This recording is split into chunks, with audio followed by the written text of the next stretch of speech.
on, guys, and welcome back to another episode of What Do You Do for a Crust. With us today, we have, and I really want to make sure I pronounce this right because I'm going to probably get it wrong, but a wine sommelier.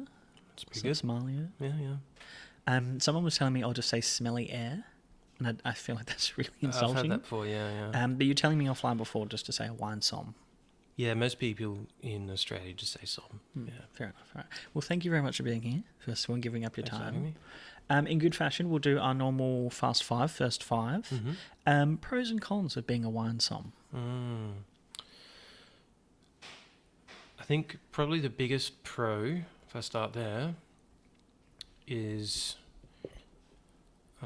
access to lots of wines and being able to taste them. So any restaurant that has a som or a team of soms and it has a serious wine program, so that means they will have quite a big wine cellar. And once you get enough wines on premises, you need someone to handle it, stock take, restock it, sell it is probably the main one. So short of having the money to buy it all yourself, if you're very lucky, that's probably the best way that I know of to get access to a huge variety of wines. And that's a huge pro. That can be really difficult, and it can also really boost your learning if you're very passionate about wine. That's probably the main pro. You also, if you're at a business that has a few different venues, usually there'll be a pretty big wine program and a beverage program. Now that means they'll probably have training for you. They might pay for training. They might even send you, if you're in a more senior position, to wineries or to distributors to make personal sort of relationships with them. That's a plus. Hell yeah. Yeah, that's a big plus. Yeah. Nothing wrong with networking, and Yeah. I love they always say that coffee is the bringer of worlds, and I think wine is. I think wine's the new coffee. There's something fascinating and sexy about just popping a glass or a bottle, and the satisfaction. I do want to talk to you about this afterwards, like the satisfaction of using a corkscrew, pulling out a wine, and going yep, and just you're gonna have a good night. Yeah, absolutely. Yeah. Cons? Cons, probably the most obvious one's the hours. Yeah. So most of the work is at night. When there's a service on in a restaurant, you kind of need to be there. Yeah. Or someone does to be the som. So it can be hard to get time off. And it is, I think, in general, it's more of a general con for the restaurant industry. It is a pretty fast lifestyle. I think that's a double-edged sword, though. That's something that I enjoy about it. So, you go out the back, all the chefs are smoking. People are eating, caviar and oysters for lunch. And it is it's very fast-paced. So it can be quite chaotic and fun, but people burn out and struggle with the hours as well. So I know it's a lot of like you said, nights, weekends, which is pros and cons depending on your lifestyle and all that kind of stuff and preference, but very fair. Key attributes and traits. What's some sort of key attributes and traits someone should have if they're going to be a good wine som? Well, I think you have to be very passionate about wine. Well, I mean, it's literally in the name. It's very fair. Yeah, and you can't trade that. You have to have that. You could make more money, or you could find an easier path, even if you wanted to be in a restaurant doing something else, really. So you have to be really enamored with the world of wine, and it has to be something that you want to do outside of work as well. A general passion, not just I'm going to do this as a career, but it's almost like a defining quality of your personality in life, realistically. Yeah, so there's some jobs that have a really strong sort of calling, I guess you could say, like being a doctor or being a lawyer, and they tend to have a high sort of value in society. Not always, but wine's certainly a bit like that. I don't think it's the same as those roles, but it is something you do for more than the salary or the wage, for sure. You don't have to have a love for customer service. I don't think anyone does. Yeah, I mean, we've talked about it on a few episodes throughout this podcast that I have a firm belief that everyone should work in either hospital or customer service or retail just to be a decent human being. But anyway, sorry, that's me getting off topic. No, I understand. Absolutely. Yeah. But you do have to have people skills. Yeah, very So fair. all the knowledge and passion in the world is not, not that useful if you can't communicate it. Is it a lot of sales? Yeah, sales is a part of it. Absolutely. I mean, there's an avenue of upselling. There's a difference between a $20 bottle and a $200 bottle. Definitely. Which I'd love to talk to you about as well. But I can, obviously it is, it's... Yeah. I think that is a potential danger of the role. You don't want to end up as a salesman. Because that will kill your passion, basically. Yeah. And I think restaurants die when people don't change things, when they get too caught up in sales margins, and they lose that passion, because that's what brings expertise, but that's also what brings people through the door. You have to have that, and I think sales can kill that for sure. But it is part of it, absolutely. It touches on a lot of things. So I mean, depending on how you look at it, that could be a con. Yeah. Okay. Pathway and learning. How does someone get into it and be, an actual wine sommelier? That's a question I've got a lot. So it doesn't have a hurdle requirement. Okay. Like being a doctor, you don't need a certificate. But I think in all but name, you basically do. So anyone, you could say, hey, I'm a som now. You could go apply at jobs. You probably wouldn't get one. You're not going to be very successful. But no one's going to say you can't call yourself a som. But I'm assuming when you are going for a new role or whatnot, they want to see what's your credentials, where have you worked. Yeah, absolutely. Yeah. So for me, I after COVID in 2020, I was looking around for a job. I applied for a bunch in McLaren Vale. I got a job at a winery. At the time, they had just reopened. And they were fully booked, so they were desperate. So they just called me in, and I did what was called a trial shift, but it was mental. And they kept asking me back for about 2 weeks, and then they said, "Oh, sorry, we forgot to tell you, but you have a job here." And I worked there in the cellar door for about a year. And at some point, the chef pulled me aside and said, "We would like you to be the som." So for me, the pathway was I developed a really strong relationship with the chef there. And I worked really hard to try and bring his vision out in different areas of the venue. And we developed a close personal relationship. And I still, today, years later, see him as a mentor and a really important figure in my life. And later on, his partner came on as a venue manager, and she helped really push my career forward as well. Nice. So I would say, like a lot of things, it is a lot about who you know. I was lucky there that they had an upscale restaurant that had room for a som. Because you are expecting that, not the standard pub is going to have a som, not the standard cafe, whatnot. You're talking maybe, it might not always be fine dining, I'm assuming. Please correct me if I'm wrong there. But you're assuming, you do need to get to a certain level or caliber to then have a wine som. Yeah. I would say to anyone who's thinking about it, you need to be around hospitality professionals.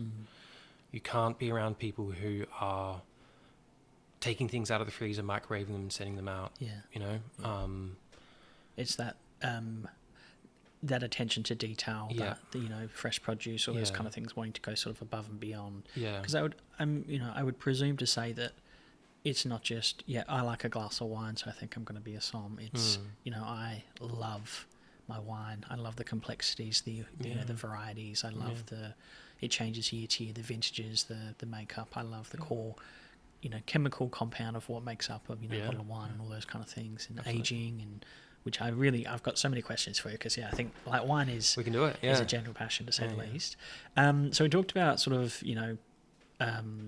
learning and that kind of thing. I'm assuming there are certificates and credentials you do have to get, and I know there are like world competitions and Yep. all those quite high caliber. You can take it pretty far from what Yep. I've been led to believe. The two main bodies of education pretty much around the world are WSET, which is Wine, Spirits and Education Trust. They're based in London. And I believe they started after World War II, where a lot of people had obviously died. A lot of men, even a lot of women. And a lot of people in London, which was at the time sort of the centre of the wine trade of the world, were very worried about losing knowledge. And so they formed a group for that. And I think not long after, so I think they started in the late 50s, there was also another group called CMS, or Court of Master Sommeliers. Okay. And they also are based in London. I would recommend the latter, Court of Master Sommeliers, for someone who wants to be a somm. I think their courses are more direct, they're more practical, and they're a lot cheaper.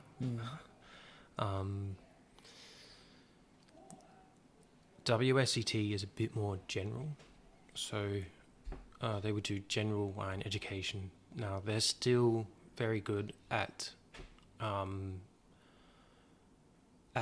general education, so you can learn a lot from those courses, and they're still worth doing. And I think for me,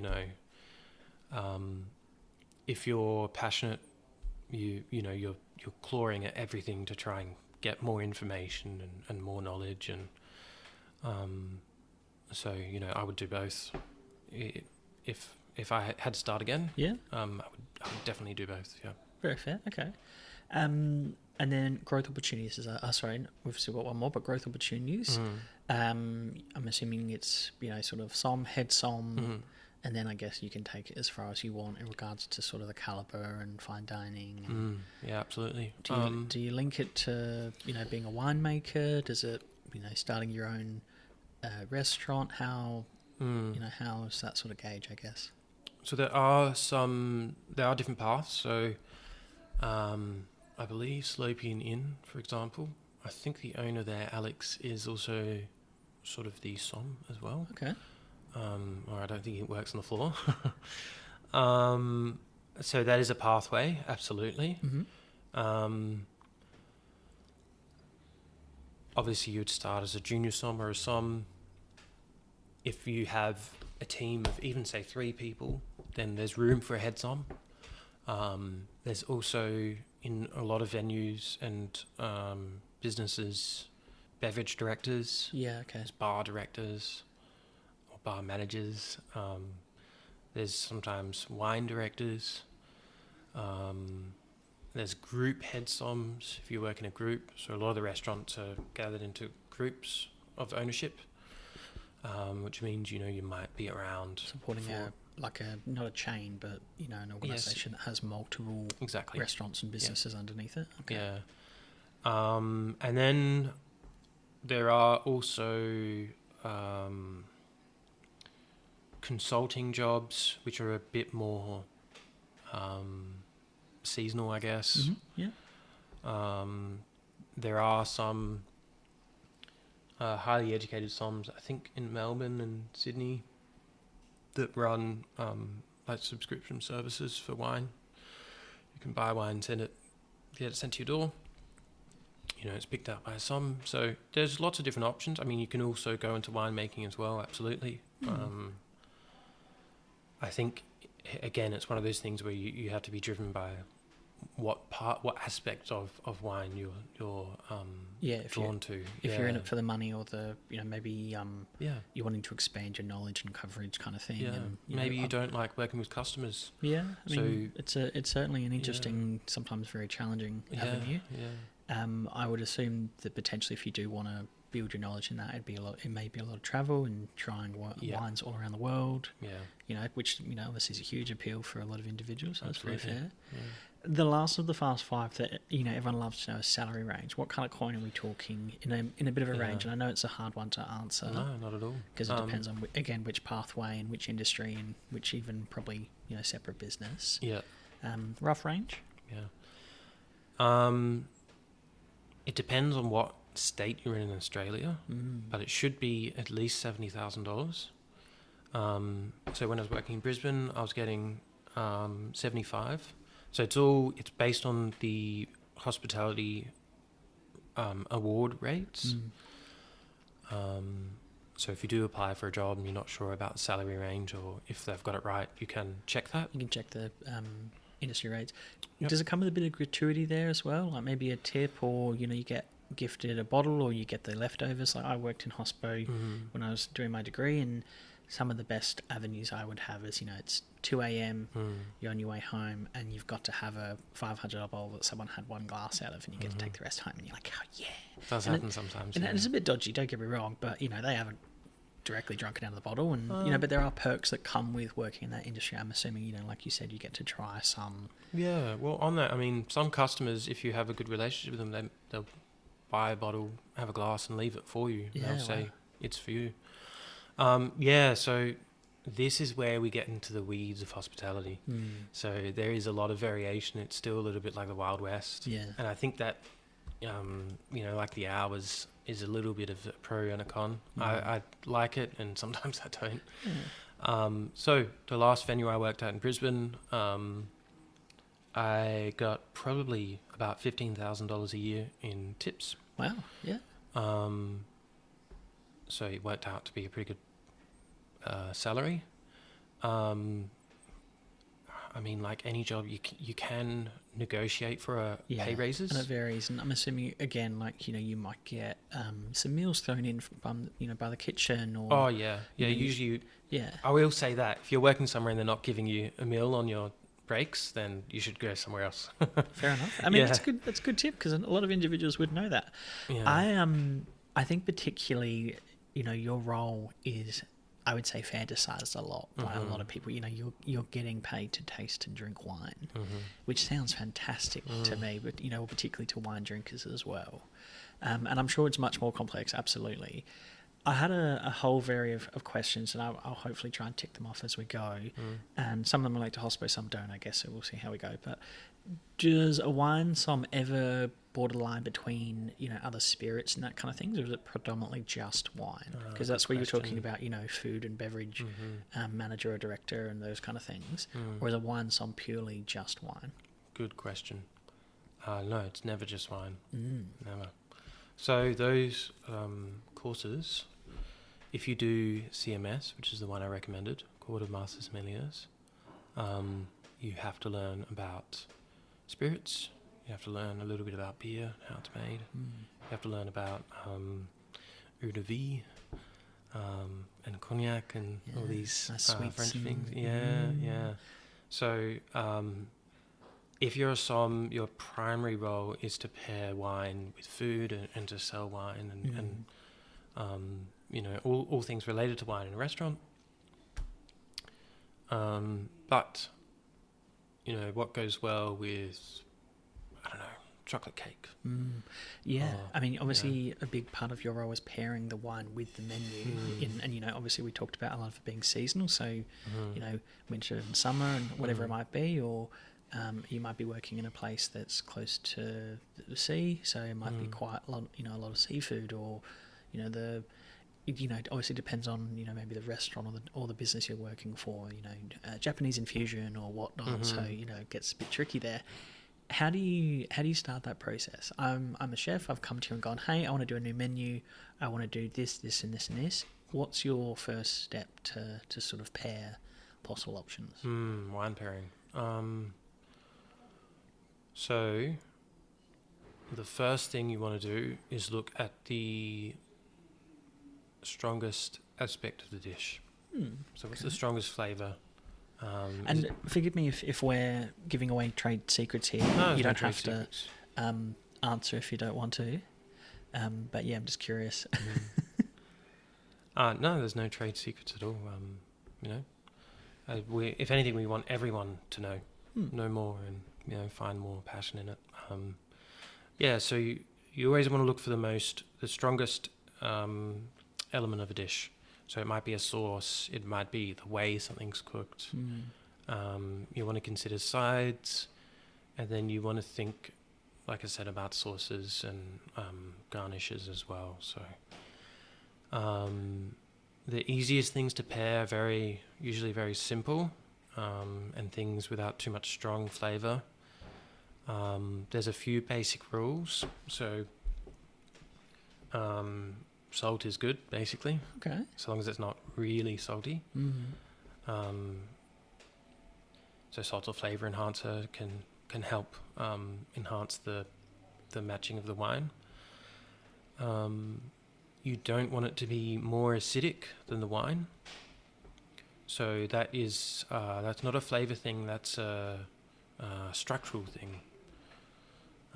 So wine, in terms of beverages, it's quite acidic compared to, say, beer. If, say, you have a salad with lots of lemon juice on it, and you have even a nice crisp white wine, it might make the wine taste quite sour. Okay. Yeah. So fat can be good, but it's not necessary. And then the other rule, similar to sourness, is sweetness. So you want the wine to be sweeter. So if it's a dessert, you obviously don't want a tart or sour wine when you're having something sweet. Exactly, yeah. And that's another thing you can, if you're into chemistry, it's another structural thing. So you can look at how much sugar's in a dessert, and then you can look at how much sugar's in a wine, or you can just taste it. It's quite a complex, like when you do break it down, I can understand why you do need to do training around this and whatnot, because it's quite complex.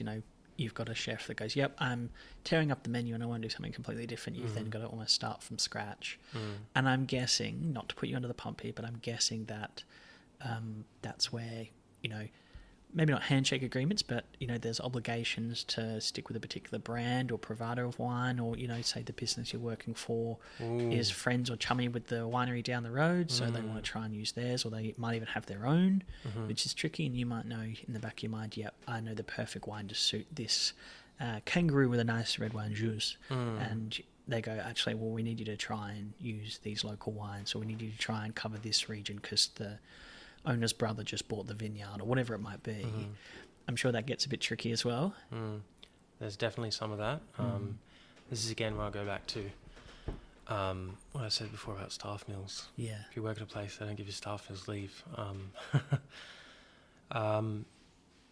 What you really want as a som is you want to work somewhere where they have the confidence in you and they give you the freedom to try to be a bit bold and to try different things. So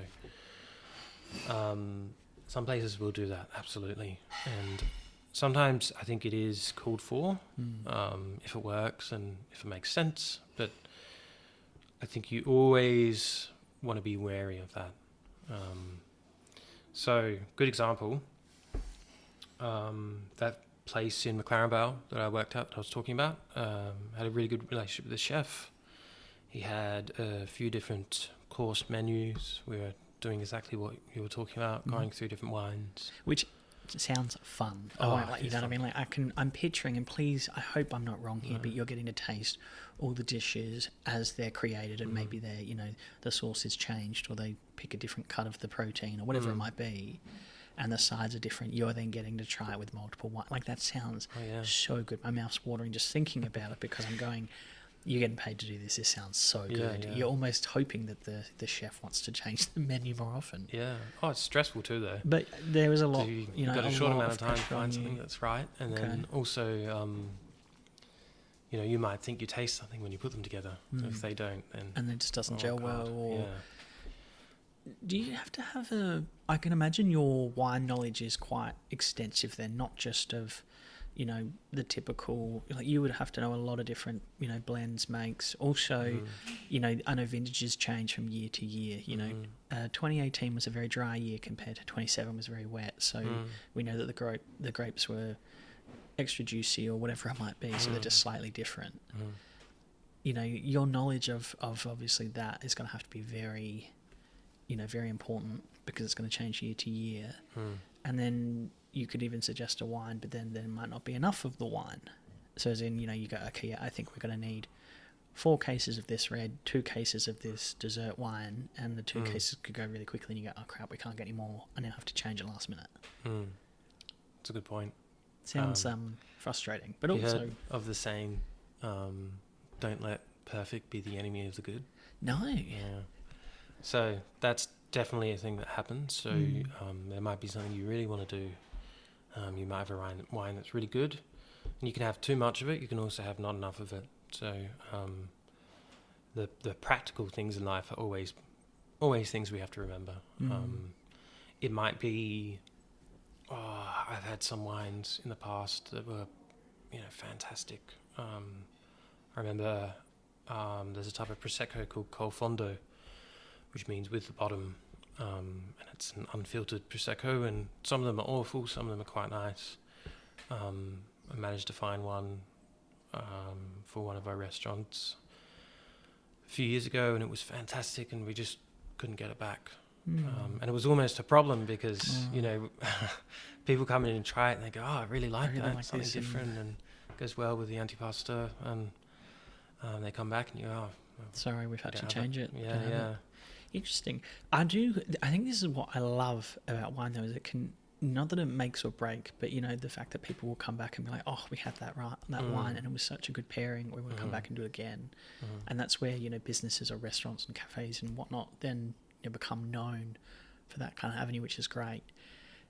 If and this is what I wanted to ask you as well, is we're in Australia, particularly for us, we're in South Australia, and some would say we're very lucky because we have a fantastic wine coverage here. We have some crisp whites in the hills, we have some deep reds in the north and south. And that's where we get into the complexities of the soil and all that kind of thing. But then also you're dealing with Aussie bogans, who are beer drinkers, who are, I like my Jackson Coke and, my sugar water, and I like my Moscato and all that kind of stuff. And not that I'm judging, but, you can tell by my voice I am judging about Moscato drinkers. How do you cover the norm? How do you, we all have different tastes, we all have different preferences. It's so hard to do a wine pairing and just hope that everyone's going to like it, given that we all have different tastes. Yeah, it's a good question. I think it gets to the heart of, why wine is special to us, and it has to do with taste. And taste is a judgment that we make, and it's a personal one. When you hang a painting on the wall, you look at it, and you think about whether it's right there or not, and that has to do with personal taste. So I think I don't really believe in elitism, and I try very hard not to.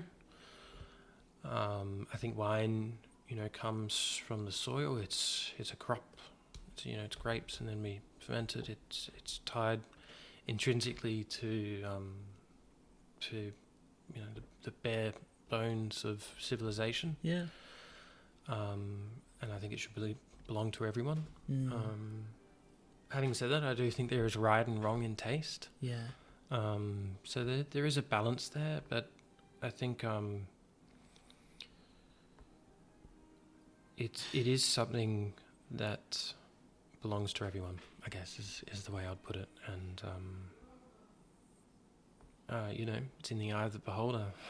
I mean, it's a really good way. It's a great way to put it. That's for sure. Because I've done a few degustations and wine pairings and such. Not to say that I'm upper class by any means. I am a typical Aussie bogan, but I do enjoy a nice drop, and particularly a nice glass of red. And sometimes I feel almost not deserving, but I don't know what I'm, I don't know how to appreciate it. And I always feel a bit nervous that I'm going to ask a silly question, because it does come with a bit of a stereotype that it's, upper class, and it is fine dining and silver service and all those kind of things. And the fact that you're talking to a wine som, can be really intimidating. You're someone who knows something quite unique and the vast knowledge, whereas I'm like, I like it or I don't. And I can't explain the tannins, I can't explain the flavour or the characters that I'm getting or the notes. If I'm an individual who's sort of tiptoeing down this pathway now of getting around my wine and starting to like things, or even if I'm just going out for dinner, what's some kind of things that I should look out for when, say, picking a wine or speaking to a wine som?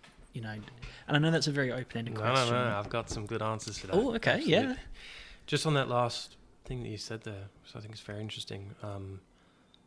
I always think if you feel like that at the table, then the people serving you have failed. You should never feel like that, you know. And I think I got that from some of my mentors. They really, really stressed having some warmth in service, which I think is so important. But you should never feel uncomfortable, and you shouldn't feel out of place. And I think that's the thing I kind of bulk at in the wine industry. And we have this black and white in Australia where, like you said, we do have these people drinking bowlers run and yellowtail and, you know, fair enough.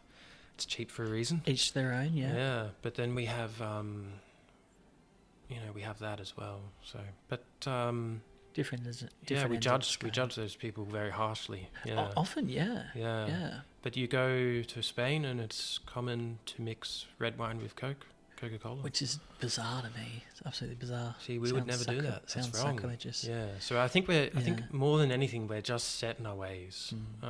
And I think too many people are trying to move wine on a pedestal. And I think that's a mistake. It has a place in fine dining, absolutely, but it has a place in pubs and you know, in anyone's table. Yeah. I think. Yeah. Anyway, sorry. Your question was. I guess some tips and tricks for people to not only to present well, but I guess to try and fit well with the regime of, you know, you've gone to a wine pairing. First of all, I think a lot of people will not be able to justify the cost. You know, you're doing a 6-course degustation, it's $180 and it's an extra 120 for the wine pairing. Yeah. I mean, so if it's a good establishment, usually they really want to push wine pairings. And I think if it's a good establishment, then it should be worthwhile doing the wine pairing. So you get to try lots of things, and you should get decent value. It's an experience as well. You know, like are going. It's not something you do every day. I mean, if you do, you're one lucky son of a bitch. But you know, it's a luxury. It's fun. Usually, you're doing it on a special occasion. It's Valentine's Day. It's your anniversary. You know, you catch an Uber. You're like, yeah, I'm gonna have a good time, and you're having fantastic food and drink usually. So I'm definitely not against it. But sorry, I interrupted you. No, you're fine. But I think there's a few things you can do to get the most out of your experience. So the first thing, I do this almost everywhere I go, when you sit down, is turn the plate upside down and see where it's from. And have a look, inspect your cutlery. If the cutlery's clean and the plate's, you know, not from Target, you're good to go. If the plate's from Target or if it's from Kmart, get out of there. Wow. That's a good tip. That's my first thing. So if they're not willing to set the table well and spend a bit of money on some nice crockery and cutlery, nothing else is going to be good. That's that. When you get to the wine list, usually at the front they'll have wines by the glass. Sometimes they'll have a feature area for certain wines. Maybe they've got from 1 or 2 producers or someone close to the business that they're selling. So most people know not to go for the cheapest wine. Well, I mean, you would assume so. You get what you pay for. You go for the second cheapest? The second cheapest. Don't do that. No, yeah. I think what you really want to do is talk to your som and tell them what you like. They should be willing to give you wines in a range of prices. Not just this is the $1,200 bottle, this is the $200 bottle. That's another thing to get up and leave, honestly. They should be willing to give you wines in a range of prices, and I would not be afraid of giving a price range or giving a maximum. Okay. You're comfortable to spend. And I mean, you know, we all have different budgets and, absolutely. You know, fair. Yeah. And it helps them. It helps them a lot. And that way you can say to them, look, this is what I'm looking to spend. I want the best I can get. This is my tastes, what I like. And they should be able to find you pretty much at any price point, something that you will love. Can I ask? Sorry, I keep interrupting. Apologies. You're fine. When you select, say, a bottle, Mm-hmm. and they open it, and you know how they pour you a little, you pour Mm-hmm. a little bit of a taster. Can you explain to the listeners why they do that? Yeah, of course. Yeah. It's funny, we have all these rituals around wine. Which a lot of people don't Ritualise know, it. or they go, Yeah. "That's a tiny glass. Why have you only given me a little bit?" Yeah. Or Yep, we have heard it all. Yeah. So, in the past, most bottles of wine were under cork. Mm. Nowadays, a lot still are. And in Europe, especially France, they're really, really resisting the idea of using Stelvin, which is the screw caps. cap. Yeah. Which I believe was invented in Australia. Mm. So, the idea is that, well, first of all, they should bring it to the table, present the label, read the name and the vintage, and maybe even the grape varieties, and wait for you to say, yes, that's the bottle I want. And I cannot tell you how many times, even myself, I've brought a bottle to the table and it's turned out to be not what the person wanted. But they didn't check the label. Or maybe I didn't read it properly, or... Some of them look very similar. Or, Yeah. Sorry, I wanted the 2010, not the 2012. Oh, yeah. Okay. It happens. So that's really important. And you want to make sure you're when they come, you're looking at the bottle and you say, yes, that's what I wanted. But you want to make sure they're doing their job as well. So that's the first thing. Then they should open it. Usually this is done at the table at really fancy places. Sometimes it's taken away. But the idea of doing it at the table is so you know that they haven't done anything to it, basically. And then they'll pour a taste.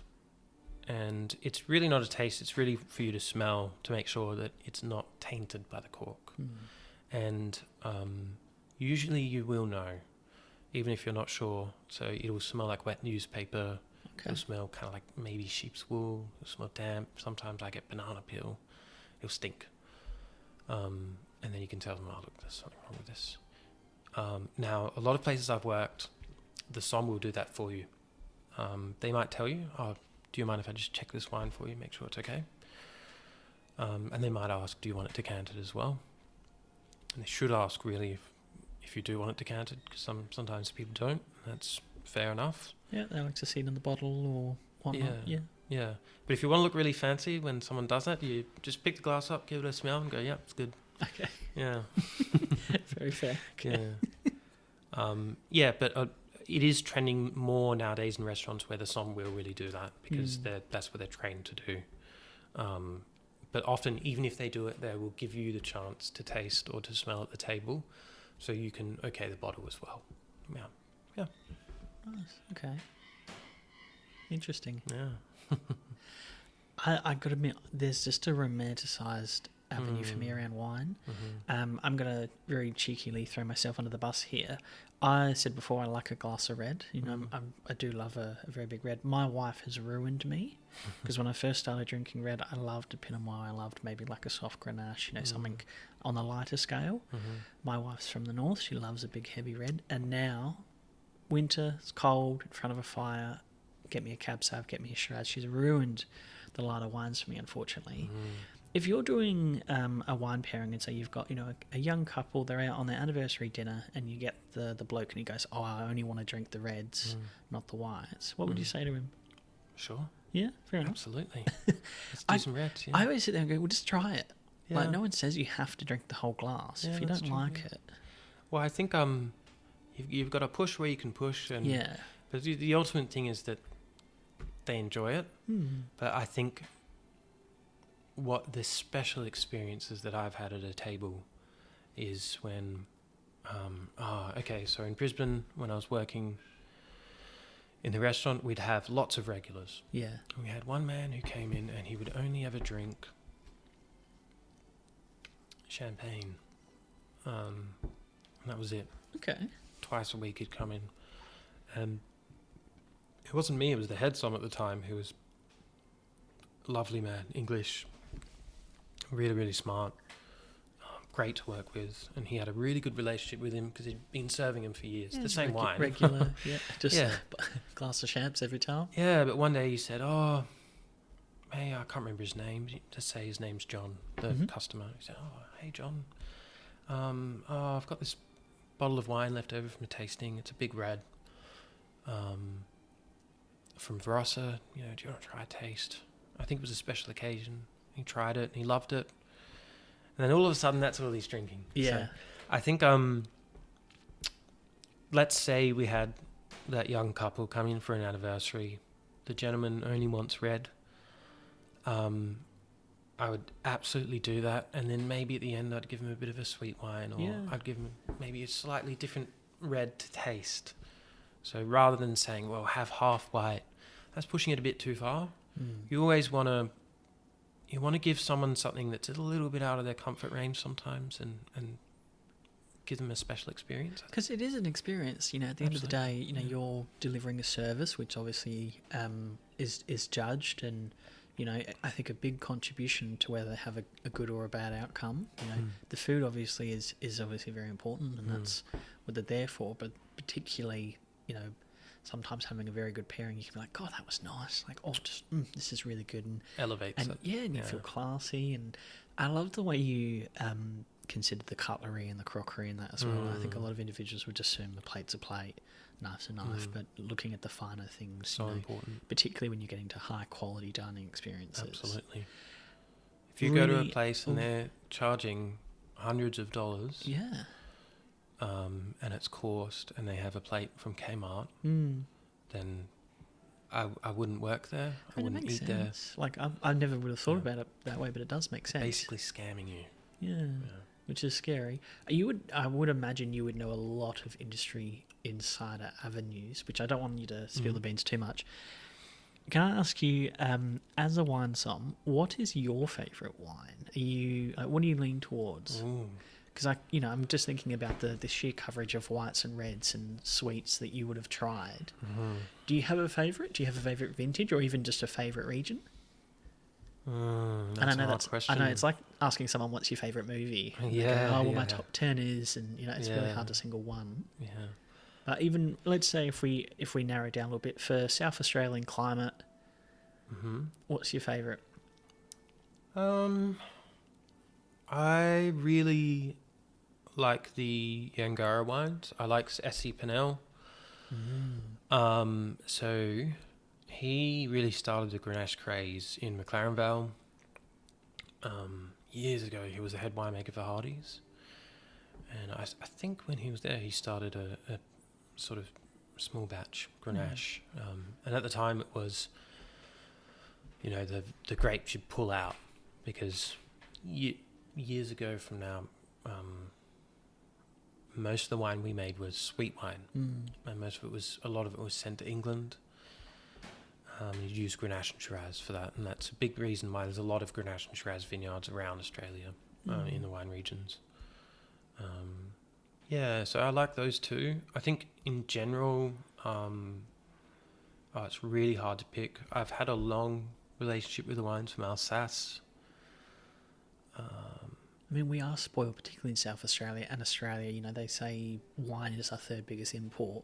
But we just have we have so many fantastic wines, and it depends on what you like. You like a good Riesling, you might go to Pikes. You like a good deep Shiraz, you might go up to north and somewhere in the Barossa, and Kaleski or something like that. Like, there's so many. So I'm sorry, it's a bit of a mean question to ask. No, not at all. Yeah. I like I do like some of the older producers, like Jeff Merrill.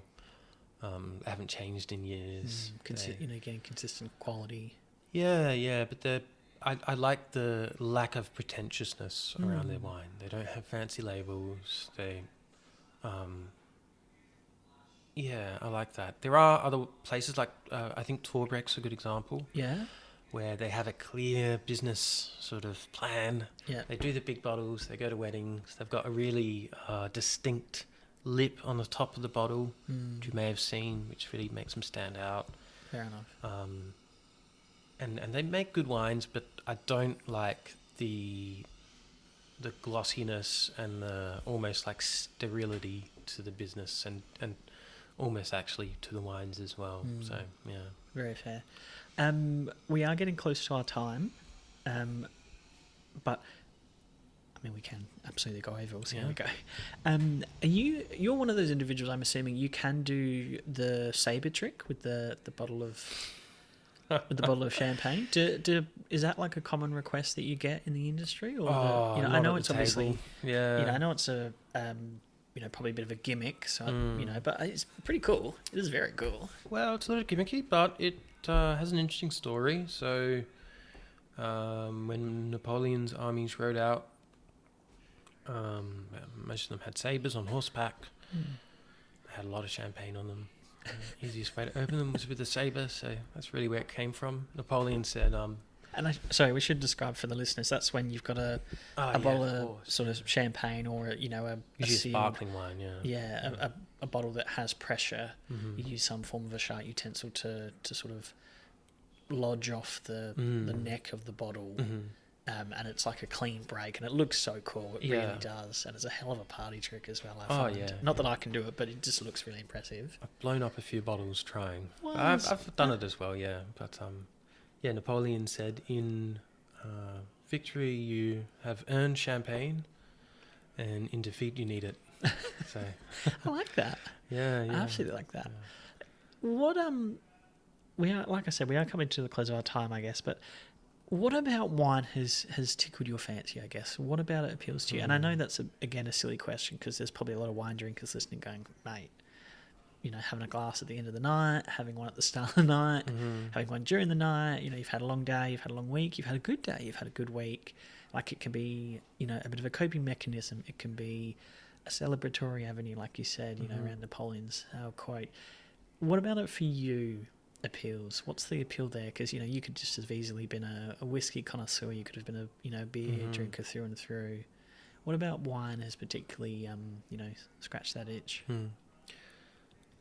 Well, I've spent a lot of time studying wine, and I have thought of that question: why wine? It's a very interesting question. So alcohol is an intoxicant, and potentially dangerous. Well, I mean, we've talked about it before on the podcast in a different episode. The Australian culture around alcohol is sometimes not healthy, and it's a generational thing. You get your dad a beer out of the fridge, you get your mum you sip a glass of bubbles from the table, at a birthday party or whatnot. Yeah. But I think wine, more than most other forms of alcohol, has been ritualized. So. You have Dionysus in ancient Greece, and they believed that the god, she literally entered the grape and turned it into wine. And in the, you can read the Symposium or any of those books by Plato, and they're sipping wine while they talk about the philosophical problems of the day. And wine was an integral part of that process. Jesus, his first miracle, the wedding of Canaan, was turning water into wine. And then, his blood's symbolized by wine, a cup of wine. So there's something really special about wine. And even actually in Islamic culture before alcohol was sort of banned, you have the golden age of Islamic poetry. And there are poets like Hafiz who wrote about wine in a similar fashion. So there's something very special about wine in itself, and I the answer that I've come to is really about what we're talking about, taste and judgment, but it has this ability to be transportive and to take us to a place of contemplation. And I think that is a very special thing. And I think if you're listening and you're not sure what that means, you can think of, any time you've had a beer or a glass of wine, or maybe it's even a cigarette, or it might even be a walk in the park. It doesn't have to be a drug, but something that takes the edge off and you feel like you're floating. Yeah. Suddenly everything stops around you, and it's just, it sort of centers you in the moment, kind of thing. Yeah. I resonate with that so much. I am very luckily went to Europe last year on my honeymoon with my beautiful wife, and I can distinctly remember sitting in a main street of Florence, having a glass of, I think it was a really light Pinot Noir, and I just remember sitting there going, this is just an absolute memory that I just never want to forget. And I was in great company, I was in a beautiful place, I was just so happy and wholesome, and I just remember sipping on my glass of wine going, God, this is nice. And you could argue, yep, it's a pretty area, you're on a special occasion, you're with the love of your life, no problem at all, it's going to be magical no matter what. But I feel like the glass of wine just gave it that extra elevation. So I very much resonate with what you're saying. Yeah. And you can have that experience at 3 a.m. Yeah. You know, Good on company. the couch. Yeah, good company, good bottle of wine. Yeah. You know, go from there. I think with that, there's a lot of analytical philosophy behind that, and it's tied to ideas of aesthetics that came out of the 1800s, and you know, whether taste is an intellectual sense like hearing is, and we don't have to go into that, but one of the things that I do struggle with is some of these things that I feel we've lost a bit, and I think that has a lot to do with this sort of bipolar relationship we have with wine and alcohol in Australia. Yeah, binge drinking and or teetotaling, and you know, in many ways we live in a bit of a spiritual wasteland. So I think that role of wine has been diminished so much. And I think that's one thing that can help bring it back to everyone, where it should not be a luxury. Even fine wine shouldn't be a luxury. It should, you know, no bottle of wine is worth $10,000. I don't care how good it is. And controversial, I think a lot of people would be like, hang on, well, Grange, 2002, I don't know my wine clearly. No. But if Grange is fantastic, then I think it should be available to everyone. Everyone should be able to enjoy it. Yeah. I mean, I would argue this is why I love the fantasized avenue of wine, and yes, probably a little bit of alcohol, but, you know, you could be sitting on your couch lonely at 3 a.m. watching a shitty movie because you can't sleep, compared to sitting around a couch, you know, or a dining table at 3 a.m. after you've had a couple of bottles of wine with some friends and you're just having a terrific time. And yeah, you're a bit tipsy, but, you know, and someone goes, oh, do you want another bottle? And you're like, yeah, go on. Yeah, why not? It's a Saturday night, it's a Friday night. And yeah, you might wake up with a sore head maybe, but, you know, it can really accentuate the fantastic experiences in life. Not Absolutely. that, you know, and I don't agree with the healthy dependence of alcohol, but, you know, there is a fun. I always feel a little bit more elegant when I've got a glass of wine in my hand. Yeah. Again, it's that dual relationship. It's dangerous, and that's why it's ritualized. And I think that the roots of those things go very deep. So, you know, there's an argument to be made that civilization was settled in the first place to grow crops to make alcohol, possibly beer, possibly wine, and, you know, I'm not sure about beer, but I know with wine it is intrinsically tied to gods and to rituals, and so it was part of bringing communion and sacrifice, it's part of bringing those things into society and making a home not just for the people but for the people's gods and their religious views and their myths. And so I think it does stir something very deep in us,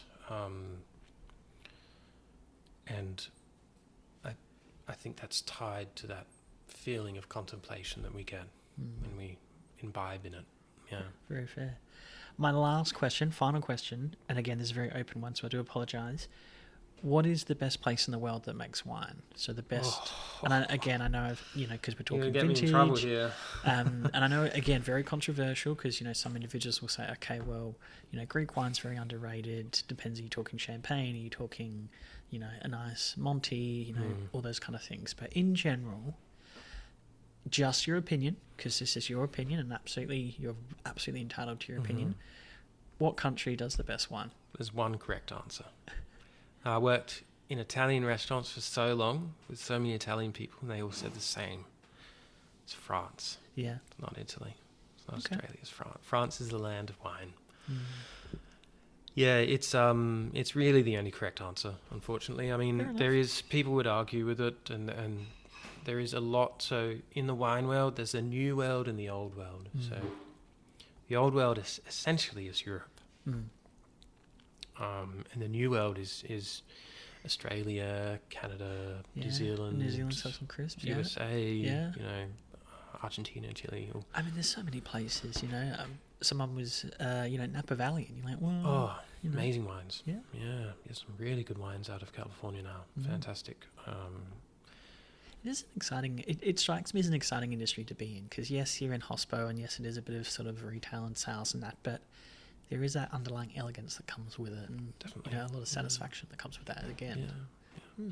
All right. Yeah. So listeners hear it first. France. Yeah, so it's France. So Bordeaux is one of the biggest wine regions. They have a long, long, long history of fine wine, which means they have a record of their vintages, and that's something that helps a lot with their industry.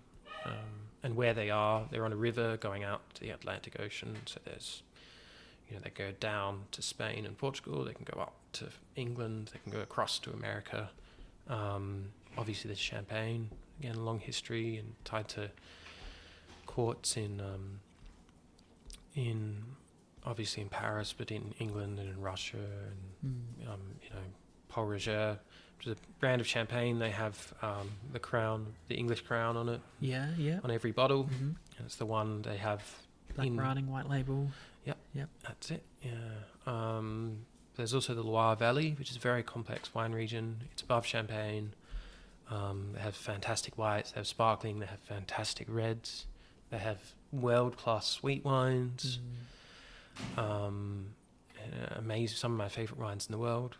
Just below there's nice Sauvignon Blanc, which is, we've got it in New Zealand, but they did it first, really, and that's where they got it from. And even in Australia, Shaw and Smith, they went there. They went to France to learn how to make wine. Oh, okay. And then, there's just so many other regions. There's too many to mention. Obviously, Burgundy is another one, and lots and lots of history there. And Very fair. Well, we are at time.